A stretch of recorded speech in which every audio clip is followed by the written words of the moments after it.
Welcome to Reading on Headlines, where I read the tarot on news headlines. On today's episode, we're covering 5 big headlines from 2023, and I'm going to pull the cards to see what this is going to look like in 2024.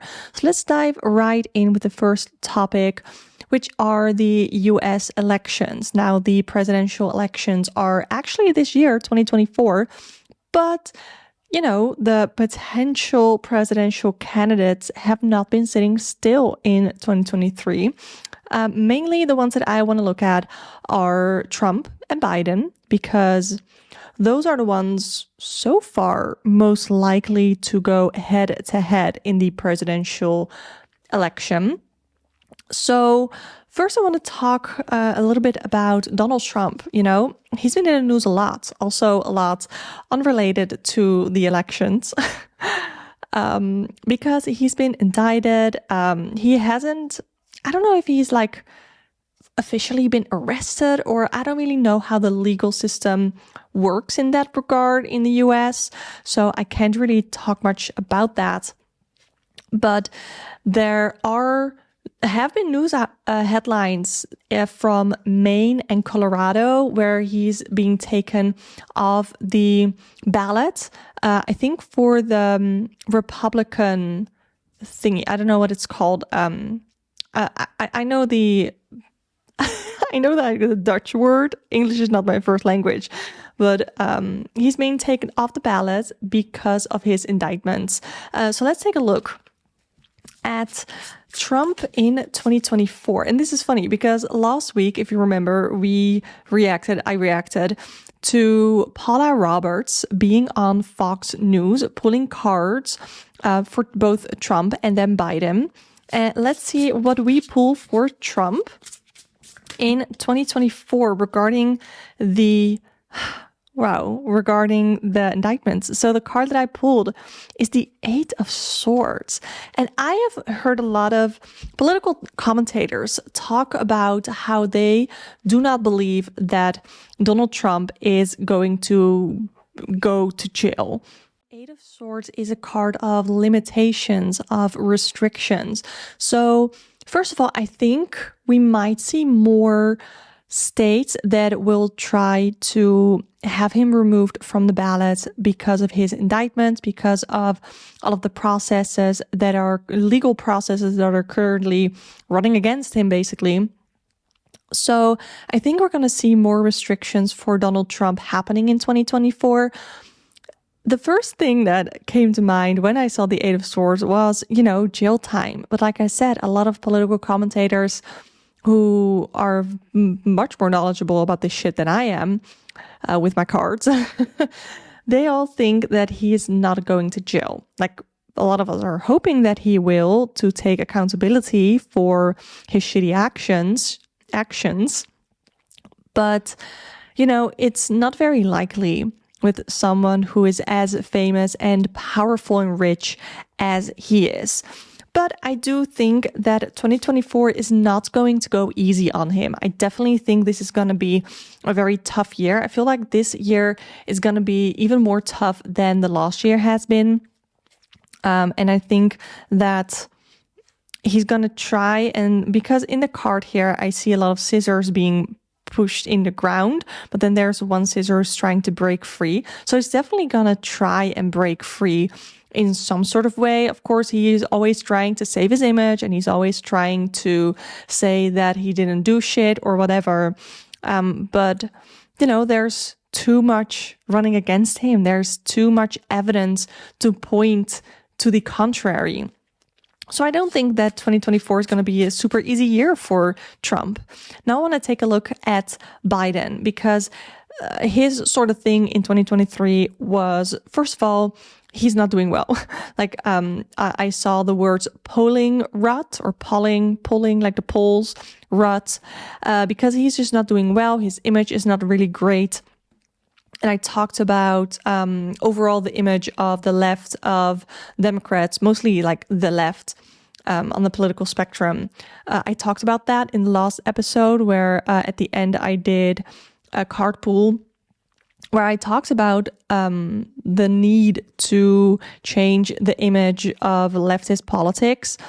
So let's take a look at Biden's energy for 2024. What can we expect to see in 2024 when it comes to Biden, especially his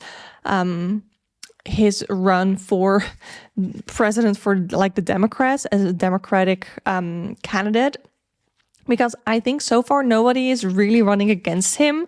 And the scary thing is, we don't know if Biden is going to be able to win again against Trump, but he's sort of the only person the Democrats have. So let's take a look what we can expect for Biden in 2024. I have the 10 of Cups, but also the Ace of Pentacles and the Six of Pentacles. A lot of cards are coming out. So I think that there are some ways that Biden can sort of redeem his image. With the Six of Pentacles, this deck that I'm using, it's very diverse. It's very modern. I really love it. It's the Fifth Spirit Tarot. But in this card, we see a donation box and all these things being donated. So I think he's gonna have to put up the image of being more charitable, because right now, with the whole, and that's the next topic that we're going to talk about a little bit, the whole thing going on in Gaza, and Biden still supporting Israel, even though he's getting a little bit more critical. It's definitely not enough. He's going to need to be more charitable. He's going to need to show more empathy, really. He's going to need to show more empathy. He's going to need to, also with the Ace of Pentacles, it's in the Six of Pentacles, both like a stream of money. I don't really know what this looks like. We also have the 10 of Cups, which makes me think of family and like happiness. And I talked last week about what does happiness look like, because it looks differently for everybody. And no president, no matter whether they're Republican or Democrat or whatever, is going to be able to make all US citizens happy, because it takes different things for different people to be happy. But I feel like a stream towards something where families are gonna benefit. I don't really know exactly what that's gonna look like, but that's the idea here that I have. Biden's gonna get, and I think I've seen this before as well in my cards, where Biden seems to be getting an opportunity, or there's something around Biden with an opportunity that he really, really, really needs to take if he wants to go up in the polls. Basically, if he wants to come across as a charitable person. So that is what I'm feeling for him. I definitely feel a lot more uplifting energies for Biden versus what I pulled for Trump. But that doesn't mean that 2024 isn't gonna come with its own challenges for Biden. But I think that there are some opportunities as long as he doesn't sit still. He needs to act. He needs to very consciously work on his image, and he needs to very consciously make changes to his image, to the way he presents himself, because right now, all most Americans are seeing is like a walking corpse. I'm sorry to say it that harshly, but that's kind of the words that people are using. And it's not just Republicans that are saying it. You know, a lot of Democrats are very critical of Biden, but again, sort of the only person they got. And there needs to be some change in there, I think. So that is the first topic. Next topic, we're going to talk about Gaza. 3 months now since the war in Gaza started, and I don't even think war is the right word to use. It's more like just a genocide, because there's only one side who has an army and the other side is being obliterated. But I don't really know what other word to use besides genocide. So it's so disheartening to see all of the footage coming from Gaza, and I try to share Palestinian voices on my Instagram, and I've talked about the Gaza war before on this podcast. And yeah, that was a really, really big news story in 2023, and it continues to be in 2024.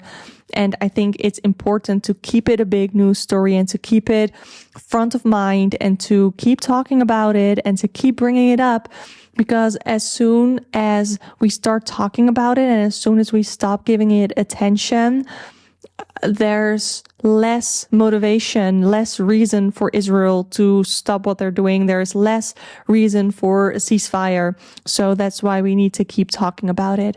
And yeah, right now I want to look at 2024. What can we expect? Like, do we have any light at the end of the tunnel? Can we already see it, or are we still balls deep into the tunnel, in the darkness? So I want to take a look at what we can expect in 2024 regarding the Gaza war. I totally understand that this is a super sensitive topic, and for some people it might be weird to be pulling cards on it. For me, it's the only sort of way that I can make sense of anything. And I talked about this in my first episode, how tarot can help us make sense of politics. And that is how I do that. So let's take a look at what we can expect in 2024 to see in Gaza with the war. Also just globally, what the attitude towards this genocide really is looking like. So first I have the Four of Swords, which is all about rest. And this card specifically is really giving me the chills. Still using the Fifth Spirit Tarot. I feel like it is kind of perfect for political tarot readings. Okay, so the Four of Swords, we see this little, I think it's like a skeleton or something of an insect. It's all rolled up. It has a very dark background, very gray background, and that's how it feels, right? It feels like the Palestinians, the people in Gaza, they cannot catch a break. And it's costing them their lives. And again, Four of Swords to me talks about rest, which does give me the idea that in 2024 we will see a ceasefire. I don't know how long it is going to take, but it is sort of finally a moment again to catch their breaths. But I think it's going to be a darker, more depressing ceasefire than it was the last time, because the last time it hadn't been going on for obviously as long as it has been now. And also right now we know that, okay, there was a ceasefire, but Israel had no problem stopping it and going back to bombing and obliterating Gaza again. So I think that the next ceasefire is just going to feel so much more depressing, and it's going to have some relief, and it's going to be,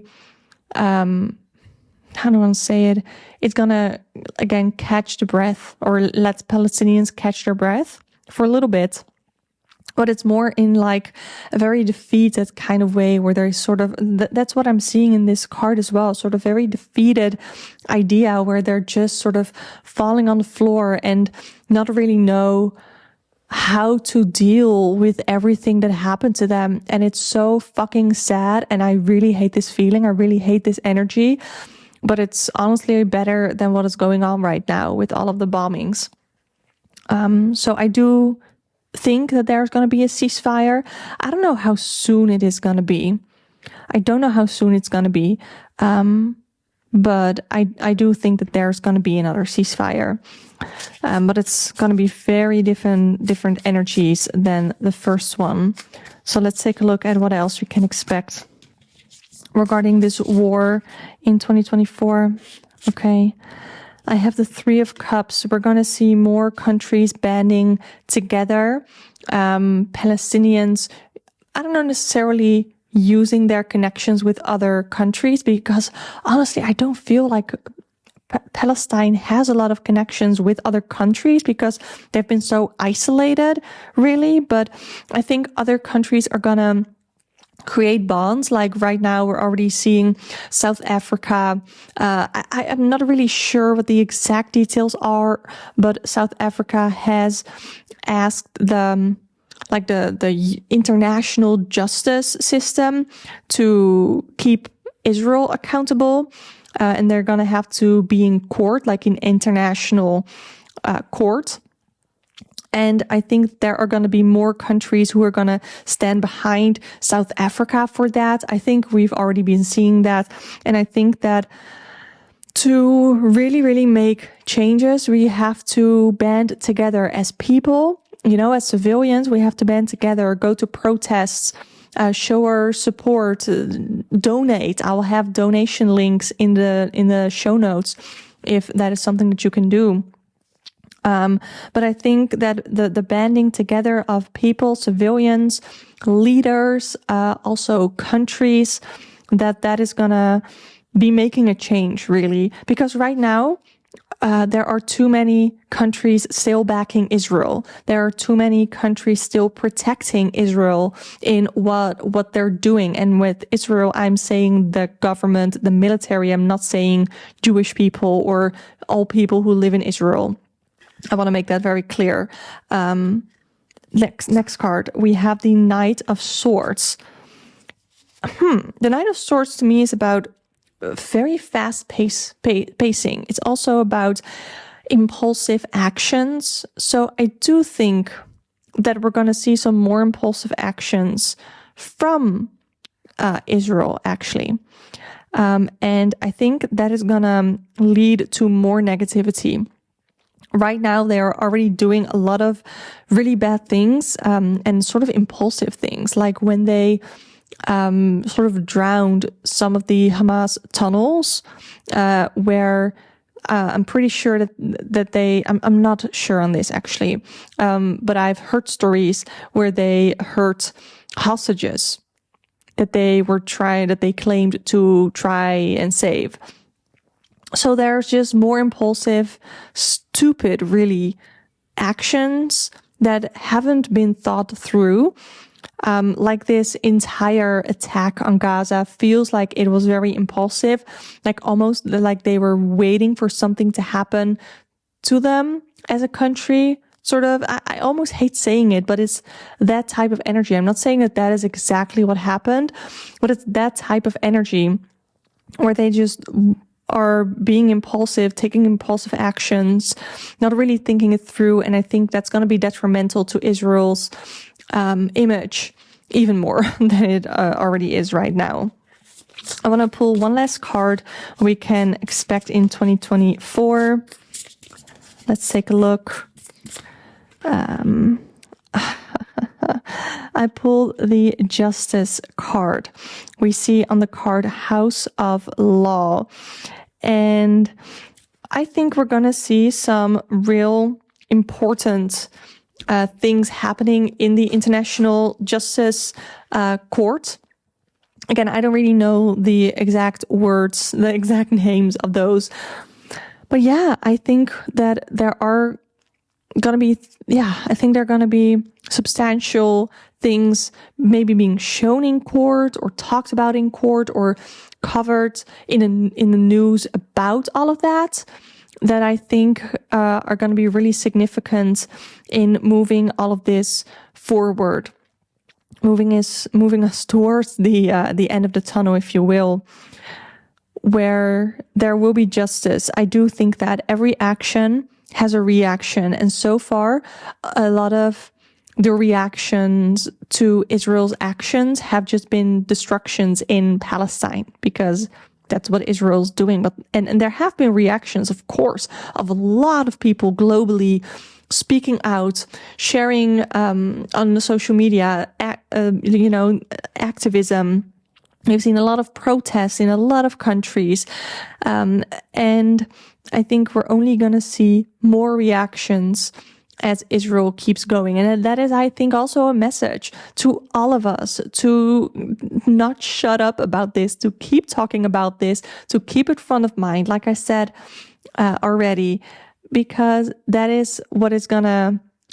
I almost don't want to say like keep Palestinians alive, but that is what we have to do to keep the stories alive and to share footage and to make sure that our elected officials know that we will not stand for this genocide happening in Gaza. So Ooh, okay, we're gonna go back to a topic in the US because there was a lot of House Speaker chaos in 2023 in the US. Kevin McCarthy was named House Speaker. He lasted, I don't know, 7, 8 months, something like that. And then they had to look for a new House Speaker. And there was already a lot of funny things, I guess, going on before Kevin was even made House Speaker. Because it took like 15 votes before he finally got picked. And he didn't really last that long. And now we have, or I guess you guys in the US have Mike Johnson.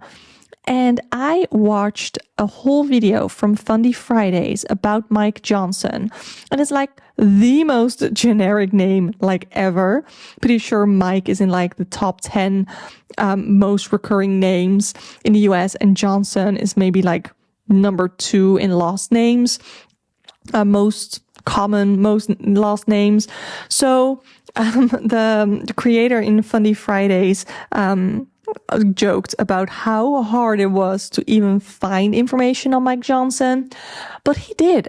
And I will link that in the show notes if after listening to this episode you remember that you want to learn more about Mike Johnson. But oh my God, he is gonna probably be kind of dangerous. He has a lot of dangerous beliefs, in my opinion.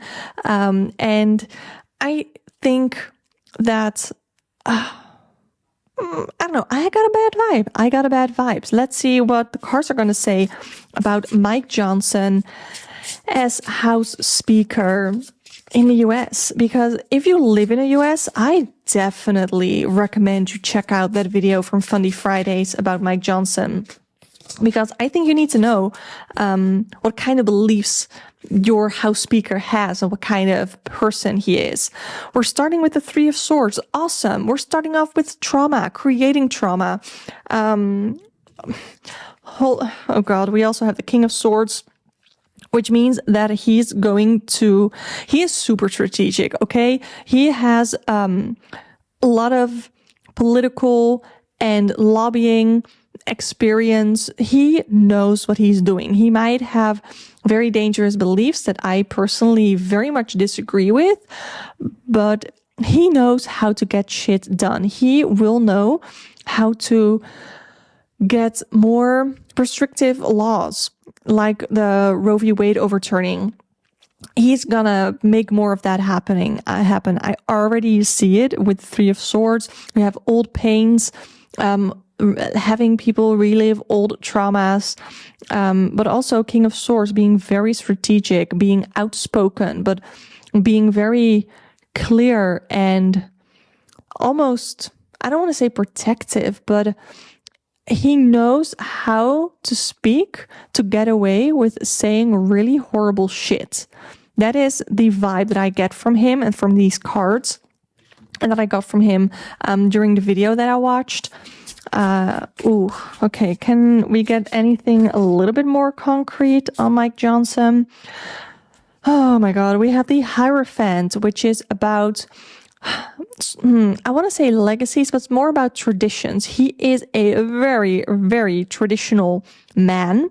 He very much believes in traditional, doing things a traditional way. So yeah, the way that he's going to do things, we're going to like fucking go back in time, basically, because those are the traditional values that he has. Those are his beliefs, personal political beliefs. And I think as a country, like House Speaker is one of the most influential positions in the United States. And he is like second in line to become president if Biden dies and then something happens to Kamala Harris. And then it's fucking President Mike Johnson, which would be absolutely fucking terrifying. Absolutely. probably even more terrifying than if Donald Trump became president again. Honestly, oh my God, I'm getting such bad vibes. I am trying to keep them here and not like get the energy into this episode that you are getting goosebumps just like I am. But oh my God, this is some terrifying as fuck energy. Holy shit. Oh, okay. The tarot knew what I needed. I just pulled the star, meaning that this is not going to be the end. It's not going to be what he says is going to go at all times, because there are too many people also in influential political positions that do not agree with his beliefs. You know, even within the Republican Party, he's quite extreme. So there will even be within the Republican Party be people that disagree with him, and that might eventually. I don't think it's gonna be happening like anytime like super soon, because right now he's a new Speaker of the House. He was elected. And most Republicans will probably want to keep the peace at first. But then if Mike Johnson is really gonna go all out and really gonna spout some radical and dangerous shit, I do see people on both sides, both Republicans and Democrats, I'll see them speaking out. And they're even like within the House, but also outside of the House, because there are a lot of people in influential political positions that disagree with Mike Johnson. So it's not going to be what he says will go, because there are too many people who will disagree with that. So that is what I want to keep it at for Mike Johnson, because this energy was horrifying to be in. It was not fun. So I'm really glad that we got the star here at the end. And next, we're going to talk about not so much better topic, but something that I think is really important to talk about, which is the migrant boat disaster that happened in 2023 in June. On June 13th, a huge tragedy happened in the Mediterranean Sea when there were around 750 people packed onto a fishing boat that then capsized in deep waters, and around 100 people had been rescued, and the rest was either passed and their body had been recovered, or they were missing and presumed dead. And this is so sad, because this boat was full of migrants, full of people who had fled their own country and were going to Europe with a hope to make a better life for themselves. And we have a lot of preconceived notions about migrants. Immigration here in the Netherlands is a huge political topic. In fact, it is so huge that it made like the anti-immigration, the anti-migrant party here in the Netherlands the biggest. Yes. And I did a whole episode on that as well, about the Dutch election results. But it's just so sad because they are so politicized, and it's so sad that they have to be all packed on this boat to try and make a better life for themselves somewhere else. And I just feel like there has to be a way to get these people to where they need to be in a safe way that is sustainable for all the countries that migrants will be going to. I just feel like there has to be a better solution. I don't really know what that solution is. Luckily for me, I'm not a politician. I'm not in charge of the policies. But I just think that there has to be a better way. Also, from these countries that these boats full of people are departing from, there have to be more policies and more laws in place to protect these people, because it's easy to see a number, to hear like 750 people were on the boat. But it's hard to actually conceptualize it and to actually think of like 750 people. It's not just a number, it's people. They're humans, they're souls, where most of them died. And again, I don't really have many words for this. All I want to know is when it comes to, I first want to know the safety for these migrants from the departing countries, where they are stepping onto these boats, or these boats to go to Europe. What can we expect from those countries? And what is sort of their vision on this? What is their plan? What are they doing? We have the Empress, so there need to be more care. There needs to be more care. There need to be laws in place to protect these people. I do think that there are people higher up in some of these countries that do want to protect these people.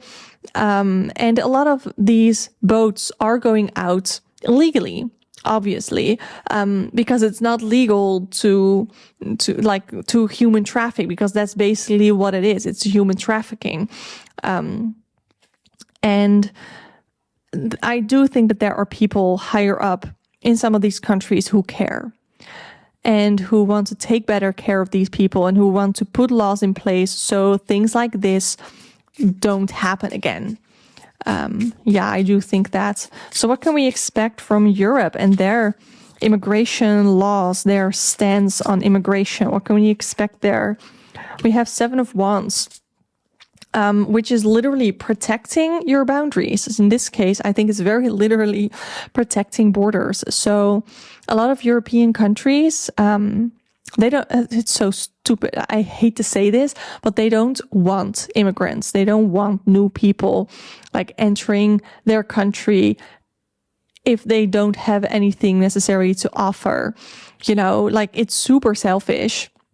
It's super capitalistic, because these people don't go somewhere to necessarily offer a country, like, I don't know, their services.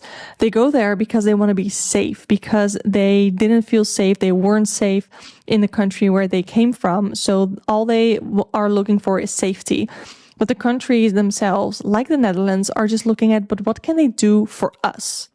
You know, and I get it. Everybody chips in some way.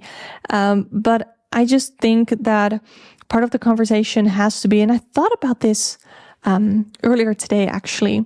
I'm trying to collect my thoughts to what exactly it was, but I feel like a lot of, mostly on the far right, especially the party that won here, the sort of radical right, I guess, they don't see these people really as people, and they see them as a problem.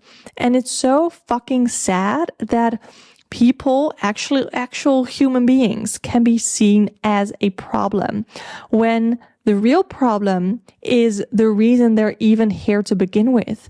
The real problem is the fact that they have to sleep outside because there's no place for them to sleep here in the Netherlands, because we don't have enough places, asylum for them.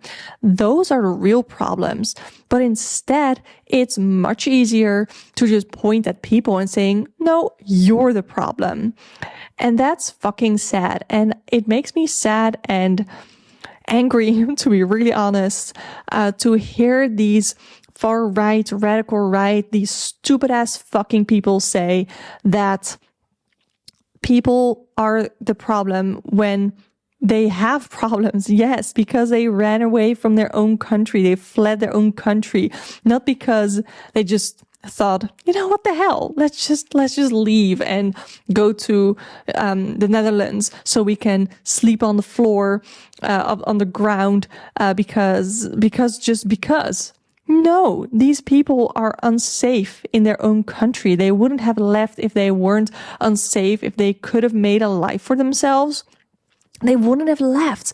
But I don't know. It's a whole thing. And then again, with the Seven of Wands, it just makes me mad to see that they're so defensive. European countries are so defensive of their own borders. And it's getting to a point where it's like, and we saw this in the Netherlands and we saw it in America too, where with Trump, it was like America first. And here in the Netherlands, it's like, the Dutch people like first. But what does that mean? What does that mean? And how fucking selfish. I just have to say, how selfish. I don't know. That's kind of all I want to say on this, because this makes me angry and I don't like this energy. And I feel like, to be really honest, I don't think we're going to see a lot of positive progression, positive change happening in 2024 when it comes to the image of immigrants and the whole quote unquote issue with immigrants, which the issue isn't that there are immigrants, that there are people who want to enter countries. The whole fucking problem is these countries where they are coming from, that there is war and that there are terrorists who are leading the country so that the people feel unsafe and that they are unsafe. Yeah. Okay, that is it. And we're gonna end off with talking about another very important thing that happened in 2023, which was Barbenheimer. If you were unaware, Barbenheimer means Barbie and Oppenheimer, the two very big movies that came out over the summer. I have watched both. I will say, this is not a movie review podcast, but I will say that I liked Barbie better than Oppenheimer. The main reason is because the actors in Oppenheimer were amazing. I love the main actor. I have watched Peaky Blinders. We're very much looking forward to a next season. But the main reason that I liked Oppenheimer less than Barbie on the Oppenheimer side was because this was a movie about the whole life story of this dude, Oppenheimer. And it's just really hard to condense that into one movie. So I felt like some bits were really choppy. They were not really, they didn't transition well in some places. And it was just a little confusing at some points. Of course, again, love the acting. I did really like the story. There were just a lot of those kinds of things that made it hard for me to really say, yeah, it's better than Barbie. And Barbie was just so much fucking fun. I really loved seeing that film. And I saw it on, I think it was HBO Max. I saw it after Christmas, or on Christmas Day, actually. And it was just such a fun movie. And I think that it got a lot of people to talk about the patriarchy, which it's not about horses. No, it's not about horses. But I think that, again, I think we had a lot of conversations that we heard from people talking about the movie. We heard some conservative people talk about the movie and completely misunderstand it, which was kind of funny and, figures. And what I wanted to look at when it comes to Barbie in 2024, not are we getting another Barbie movie? I'm afraid not. I don't have to pull cards for that. But what I do want to look at is sort of the patriarchy and women's rights in 2024. And I'm afraid that some of this is going to go hand in hand with some earlier topics that we talked about today, like Mike Johnson being the House Speaker and Trump potentially being elected again, because those will all have effects on women's rights in 2024. Because, the Republican Party in the US is actively trying to have women have less rights, which is fucking ridiculous. I don't even have to say it. You know it. I know it. We both know it.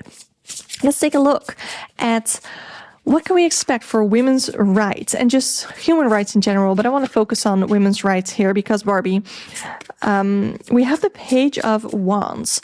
So the Page of Wands is an energy where it sparks something passionate. So this can, and it's like the start of something. So this can be a new organization, a new nonprofit organization, a new sort of charity idea, more things like that popping up to help people, almost like learn to live in the patriarchy as it is today.